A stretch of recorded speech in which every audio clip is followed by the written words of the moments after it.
बोलो भारत माता की। वाह यार जवानो थे तो यार हरी कद्दी देश ने जरूरत पड़ सके मोना तू रहने दे।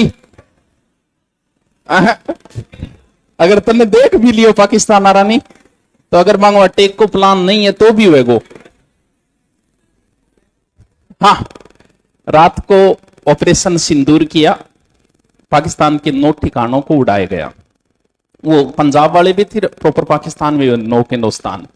और जिसने भी ये नाम दिया है ना, बड़ा सोच समझ के नाम दिया ऑपरेशन सिंदूर। क्योंकि जब वहां मारा गया था एक व्यक्ति को तो उसकी पत्नी ने कहा कि मुझे भी मार दो। और ये क्यों कर रहे हो, तो मुझे भी मार दो। तो उसने कहा था कि बोल नहीं तुझे नहीं मारेंगे, तू तो जाके बताना मोदी को। तो वो ऑपरेशन सिंदूर शायद उसी का बदला लिया है, उसी के हिसाब से नाम दिया कि हमारे सिंदूर मिटाए गए थे इसलिए हमने किया ऑपरेशन सिंदूर। अब पाकिस्तान भी अपनी तरफ से दुनिया को कह रहा है कि वो जो हमने तो आतंकी ठिकानों पे किए, वो अब ये आवाज लगा रहा है जोर जोर से, बोलो हमारी मस्जिदों पे अटैक कर दिया, हमारे बच्चों पे अटैक कर दिया, हमारे निर्दोष नागरिकों को मार दिया। हो हल्ला करेगा ताकि दुनिया की सहानुभूति उसे मिले। वहां के प्रधानमंत्री ने भी ये कह दिया है, शरीफ जो है, कि सेना को कहा है कि आप अपने हिसाब से देख सकते हो। इसका मतलब यह है कि तनातनी का माहौल है। और वही बात है कि भी दोनों साइड से उसका तो कुछ जाना नहीं है। युद्ध हुआ तो नुकसान किसके होगा, क्योंकि लांडिये कुत्तो लाई में की बिगड़ो विभिन्न के बड़े को थे। बताओ नुकसान हमें ज्यादा सोचना है, युद्ध से पहले उसे कुछ नहीं सोचना है, उसके पास खोने के लिए कुछ नहीं है। एकमात्र दुनिया का देश है जो भूखा है, पेट्रोल नहीं है, लाइट उनके पास नहीं है, पानी नहीं है, लेकिन एक ही आवाज, हमारा मुल्क जो है वो एटमी पावर है। एक ही लाइन विकन, हमारा मुल्क एटमी पावर है। अब के कमजोर तो है, हथियार बना लिया किसी टाइम एटमी। तो अब हमारे यहां पर एक मॉक ड्रिल चली है। मॉक ड्रिल का मतलब ये होता है कि युद्ध से पहले हमें कितना प्रिपेयर रहना है। सेना का नहीं है, सेना अपने हिसाब से तैयार है, सेना को क्या करना है वो उन्हें पता है, लेकिन आपको क्या करना है ये तो आपको नहीं पता है। कि ऐसी अगर सिचुएशन बनी, इससे पहले कभी हुए क्या, इससे पहले 71 में हमारे यहां मॉक ड्रिल हुई थी, कारगिल के समय भी मॉक ड्रिल हुई थी। कारगिल के समय तो कुछ स्थानों पे हुई थी, जैसे दिल्ली है, कलकत्ता है, उन स्थानों पे इसलिए हुई कि मान लो कि पाकिस्तान को अटैक करना है या हमें अटैक करना है। पाकिस्तान अटैक करेगा तो कहां करेगा, महत्वपूर्ण स्थानों पे करेगा। हमेशा अपन डर नहीं जुट को नहीं थी, ठंडर नहीं जुट को नहीं बिया भी थे बच्चे होगा, क्योंकि थे कोरोना में बच गया एडा हो, थे अवतारी पुरुषों, थे टेंशन ना ली हो जाता यार कोरोना में बच के आए हम, ऐसे वैसे थोड़ी है। तो छोटा मोटा थे अवतार पुरुषों, वो बड़े ठिकानों पे किया जाता है। टारगेट जो होते हैं बड़े महानगर होते हैं। जैसे भारत पे अगर हुआ ऐसा तो हमारे टारगेट होंगे दिल्ली, मुंबई, चेन्नई, कलकत्ता। दिल्ली टारगेट का मतलब यह है पूरी भारत की व्यवस्था ही बंद हो जाएगी। हम अगर करेंगे तो लाहौर, कराची, ऐसे माहौल बना रहे हैं, करेंगे नहीं करें आगे की बात है। मान लो कि ऐसा हुआ तो भी होगा, तो वही बात है। कभी कहा था अटल जी ने, क्योंकि जब हमारे युद्ध का माहौल था तब पाकिस्तान, अमेरिका के राष्ट्रपति ने कॉल किया था, पाकिस्तान परमाणु बम गिरा रहा है। रात का समय था, अटल जी ने कहा था कि कोई बात नहीं, मैं मान लेता हूं कि मेरा आधा भारत खत्म है, लेकिन पाकिस्तान पूरा खत्म हो जाए। पूरे भारत को खत्म करना आसान नहीं है। अगर हुआ ऐसा तो पाकिस्तान का फिर कुछ नहीं बचा है। दिनकर की लाइन है कि बड़े अभागे होंगे वो जिनके जीवन में युद्ध नहीं, या तो प्रण तोड़ा होगा या युद्ध से भागे होंगे। यानी युद्ध एक जीवन का एक युयुत्सु, युद्ध की इच्छा, युद्ध की जो इच्छा है वो हमारा मूल संवेग है। मूल संवेग समझ गए, जो हमें 14 ऊपर वाला देता है, उसमें से एक चीज है युद्ध। क्योंकि युद्ध हर व्यक्ति की इच्छा होती है। लड़ाई वाली फिल्में देखने में बड़ा मजा आता है, गांव की लड़ाई सुनने में बड़ा आनंद आता है भाई साहब, लड़ाई देखने में बड़ा आनंद आता है। अब जो माहौल है उसमें बड़ा आनंद आ रहा है, सुनने दो। बाहर से ये भी कहना है शांति रखनी है, शांति रखनी है, जैसे हम भी बोलेंगे शांति रखनी है, लेकिन मजा भी आता है यार, नूज ना करे, उसे देखने में बड़ा आनंद आ रहा है, कैसे गिराए होंगे, कैसे भागे होंगे। तो युद्ध हमारा एक क्या है, मूल संवेग है। आपकी भी बड़ी इच्छाएं रहती युद्ध की। कुछ देशों ने किया, 52 में अमेरिका ने मॉक ड्रिल किया था, 42 में कनाडा ने तो बड़ा शानदार मॉक ड्रिल किया था। कनाडा ने तो ऐसा माहौल बनाया कि गाजी वहां पर शहर के अंदर की दुश्मन देशों की और वो पहना के ड्रेस और पूरा की बोले अंदर पूरा का पूरा अधिकार हो चुका है, लड़ाई होगी, पूरा माहौल बनाया था उसने मॉक ड्रिल का। हमारे यहां जो मॉक ड्रिल हो रहा है वो हो रहा है कि आपको क्या करना है, आपकी सुरक्षा के लिए आपको करना है वो, कि जब सिचुएशन हो तो क्या करना है। उसमें यह है कि अलग अलग समय अपने राजस्थान के जिले लिए गए, उसमें भारत के 244 जिलों में हो रहा है। राजस्थान में कुछ जिले बड़े संवेदनशील है, वो है अपनी सारी बॉर्डर के, जबकि कुछ जगह बॉर्डर पे तो अब से 2-3 दिन पहले मॉक ड्रिल हो गए। अगर आपने थोड़ी बहुत न्यूज की अगर आप अपडेट रखते हो ना, तो राजस्थान के अभी शायद 28 जिलों के अंदर है अभी, जिसमें सबसे सेंसिटिव में किसको रखा गया, राउत बाटा को। क्यों? यूरेनियम के भंडार है वहां राउत वाटा के अंदर, उसको रखा गया विशेष रूप से।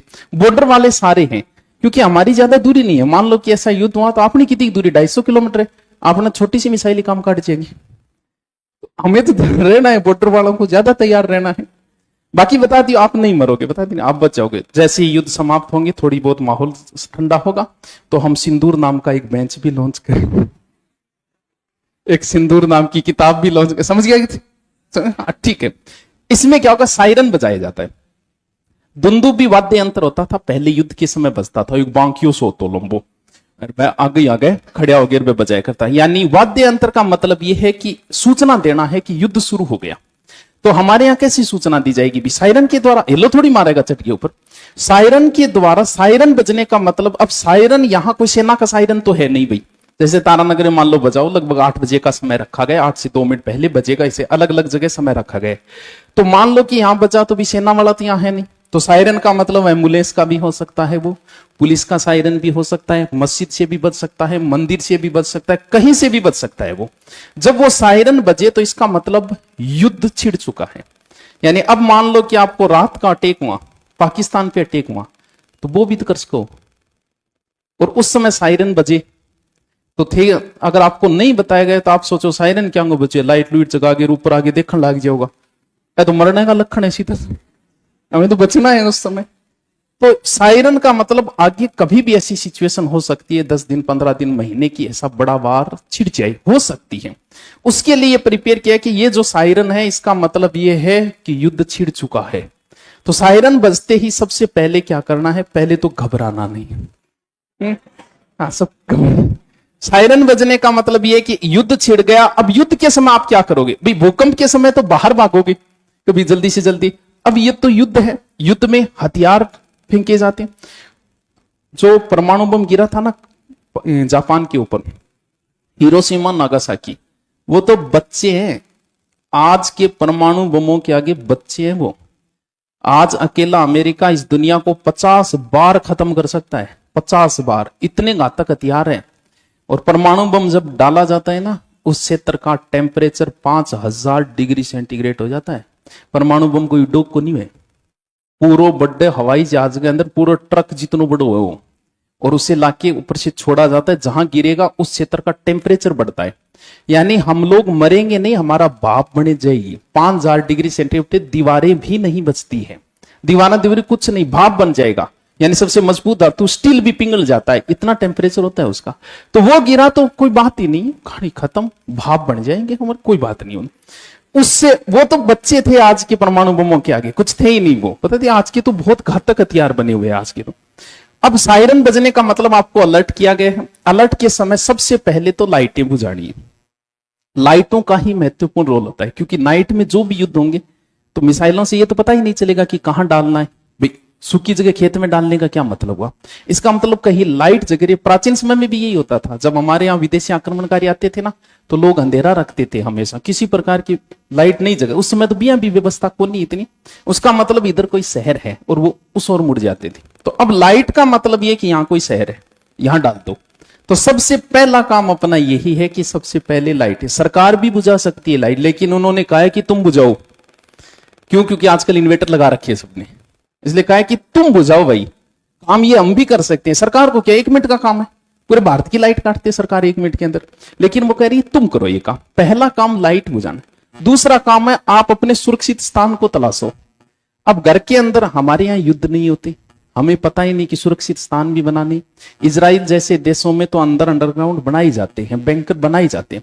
सबसे सुरक्षित स्थान होता है अंडरग्राउंड, वो हम बना ही नहीं रहे। अंडरग्राउंड के नाम पर कोई गुरीज या आज बना लियोगा तो भलाई घंटा भर के अंदर भी में एक जनों ना उड़ेगो। अंडरग्राउंड सबसे सुरक्षित स्थान होता है कि वहां भागो आप सबसे पहले, अगर ऐसा कोई युद्ध हो। वो नहीं है, ऐसा कमरा होना चाहिए जो चारों ओर से बंद हो, खिड़कियां कम हो, जिसके अंदर मजबूत कमरा हो जो। और अगर खिड़कियां है तो खिड़कियों को बंद करो। बुजुर्गों को बेचारों को बताओ, आ को नहीं कहते बी टेमर बुढ़ियन बताइडो को नीर बाजो बाजो लाग जाओ, बेचारो हार्ट अटैक में सल्ट जागो। उसे बताओ कि युद्ध होने की आशंकाएं हैं, इसीलिए ये एक ट्रायल चल रहा है। युद्ध से पहले का ट्रायल है जो तुम्हारे लिए, सेना के लिए नहीं है, ये ध्यान रखना, नागरिकों के लिए कि तुम्हें क्या सुरक्षा करनी है। लाइटें बुझानी है, ऐसे बंद कमरे, अगर खिड़कियां वगैरह है तो कहते हैं कि लाइट बाहर नहीं जानी चाहिए, पूर्णतः अंधेरा रखना है। अगर कहीं पर, हमारे यहाँ तो नहीं, बड़ी सिटी में जैसे लिफ्ट होती है, लिफ्ट का यूज नहीं करना है। मान लो कि अचानक से कोई लाइट बंद कर दे तो बीच में मर जाओगा घुट के, परमाणु बम उठ गिर तो मरोगा। तो लिफ्ट का यूज नहीं करना है, सीढ़ियों का ज्यादा यूज करना है कि जहां कहीं भी हो। सुरक्षित स्थान, बच्चों को भी विशेष बताओ, उनके जो भी बच्चों का सामान रखना चाहिए कि बांसा बिस्कुट वगैरह, उनका बैग अलग से होना चाहिए। चलो बच्चा तो थारक को नहीं, परिवार वालों के लिए, ठीक है। बुजुर्गों के विचारों को बताना है कि स्पेशल एक जगह, वो लगभग 10 मिनट तक ऐसा रखा जाएगा। सायरन 2 मिनट बजेगा, फिर बंद हो जाएगा, फिर दोबारा सायरन बजेगा। लंबा सायरन जो होगा वो इसलिए है कि अब मॉक ड्रिल समाप्त हुई। लगभग 10 मिनट तक ऐसा रखा जाएगा। इसमें आपको क्या करना है बता दिए, क्या नहीं करना है। घबराना नहीं है, अफवाह नहीं फैलानी है, नई नई कहानियां नहीं गढ़नी है, सोशल मीडिया पे ऐसी कोई हरकत नहीं करनी है कि आपको थाने के अंदर जाना पड़ जाए। सेना की कोई जानकारी सोशल मीडिया पे नहीं डालनी है। मान लो कि सेना जा रही है, डाल दो कि भारतीय सेना पाकिस्तान की ओर जा रही है, हमारे को उत्सुकता रहती है। सेना की हमें कोई भी जानकारी सोशल मीडिया पे नहीं डालनी है। जाति धर्म के नाम पे कोई प्रकार की बकवासबाजी नहीं करनी है, क्योंकि परमाणु बम ये नहीं पूछेगा कि तुम हिंदू हो या मुसलमान हो। बता दिया ना, इस दुनिया में विज्ञान से बड़ा है धर्म नहीं हो सकता, क्योंकि विज्ञान सबसे मजबूत है। बता दे, परमाणु बम से तुम्हें कोई धर्म नहीं बचा सकता इधर। इसीलिए कहा गया कि विज्ञान को महत्व दो। पाकिस्तान ने धर्म को महत्व दिया, आज उसकी ये हालत है। हम लोगों ने धर्म के साथ विज्ञान का भी महत्व दिया, इसीलिए आज जहां हम खड़े हैं ना, वहां पाकिस्तान नहीं है, हालत खराब है उसकी। लेकिन वही बात है कि उसे भी तो अपनी जनता का हौसला दिखाना है। भी कौन दिखाना चाहेगा कि मैं कमजोर हूं? हो सकता है वो ऐसी हरकत कर दे, इसीलिए हमें तैयार रहना है। अगर फिर भी कोई इमरजेंसी स्थिति आए तो उसके लिए आपको डायल करना है 112 112। स्थिति अगर ऐसी कोई गड़बड़ हो जाए, भगदड़ मचानी नहीं है। जहां कहीं भी हो, बाहर हो तो भी लाइटें बंद करनी है, गाड़ी में हो गाड़ी की लाइटें भी बंद करनी। इमरजेंसी में जरूरत पड़ी तो मोबाइल की बैटरी यूज की जाए। इमरजेंसी टॉर्च है तो ठीक है, नहीं है तो कोई बात नहीं, मोबाइल वाली, वो भी इमरजेंसी के अंदर। यानी हमें यह दिखाना है कि हमारा शहर है ही नहीं 10 मिनट के लिए, शहर में किसी प्रकार की लाइट दिखनी ही नहीं चाहिए, ठीक है। चुगली कर सको एग्जाम बैठ के 10 मिनट तक, टेंशन ना लियो, आराम करियो, या सोचियो कि देश में क्या हो रही है। बाकी थे सोचो तो कौन थाना, वो मतलब है पड़ोस में क्या हो रहे, सोचियो, फिर भी थाना सोच लो है। और बताओ कोई, और कोई प्रश्न है कि नहीं? बता दो है तो कौन नहीं? बस बस बस, छुट्टी को नहीं है, क्लास लगेगी पूरी।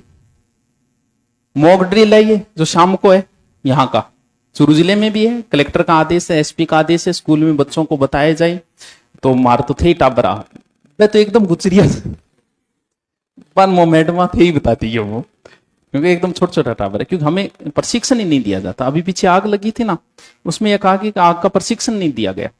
प्रशिक्षण में समस्या है कि जब भी आग लगे ना, तो पहला काम होता है कि आप कोशिश करो कि ज्यादा नीचे रहो, नीचे बैठने की कोशिश करो। भाग रहे हो ना, तो भी आग लगे तो बैठते हुए भागो, जैसे फौजी चलते हैं ना ऊपर, उस तरीके। क्यों? क्योंकि धुआं कहां रहता है? पहले ऊपर रहता है, और हम खड़े हो गए तो वो धुआं हमें जल्दी कवर करेगा। तो प्रशिक्षण हमें नहीं दिया जाता, ना आग का दिया गया, ना युद्ध का दिया गया।